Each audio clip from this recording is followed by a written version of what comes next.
झालेला आहे, मजुरांची कुठेतरी सुरक्षा व्यवस्थेकडे दुर्लक्ष केलं जातं, काय तुमचं म्हणणं आहे? यांना एवढं कामाचं लोड दिलेलं आहे की 12-12 घंटे हे काम करून राहिले आहे आणि मिनिमम वेजेसवर पण त्यांना पेमेंट देत नाही आहे। यांचं PF SSI काहीही आहे, गव्हर्नमेंटच्या नॉर्म्सप्रमाणे यांचं काहीही इथे नाही आहे, तरीसुद्धा हे अनलिगल सारखे प्लांट चालवत आहे आणि 12-12 घंटे काम करून घेत आहे। इथे नुसतं वाती आणि गन पावडर बनते, तरीसुद्धा ह्या याच्यातले परिसरातले 2 गावं हादळून गेले, इतका मोठा ब्लास्ट झाला आणि 2 लोक इथे मरण पावलेले आहे, 10 ते 12 लोक जखमी आहे।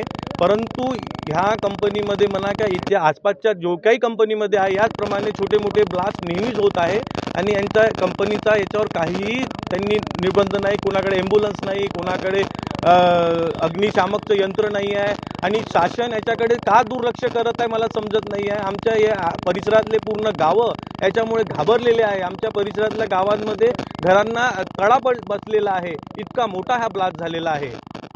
नेमकं जेव्हा यावेळेस असं काम चालते तेव्हा कुठेतरी मजुरांना प्रशिक्षण देण्याची गरज असते, खरंच ती दिल्या गेलेली आहे का? कारण की कुठेतरी बारूद हाताळत आहे। काहीही प्रशिक्षण नाही आहे, यांचं PF SSI काहीच नाही आहे, त्यांचं मिनिमम वेजेस सुद्धा त्यांना देत आहे। तुम्ही आतमध्ये जाल तर त्यांचं लॅट्रिन बाथरूम करण्यासाठी सुद्धा व्यवस्था नाही आहे, या इथेच नाही आहे, HBL आहे, अमीन आहे, नंतर सोलार आहे, ह्या सगळ्या फॅक्टरीमध्ये हे झालेलं आहे। असं याच्या मागे सुद्धा जर हादसा झाला, एवढी मोठा दुर्घटना झाली, 25-25 लाख रुपये पण त्यांना मिळाले नाही बरोबर।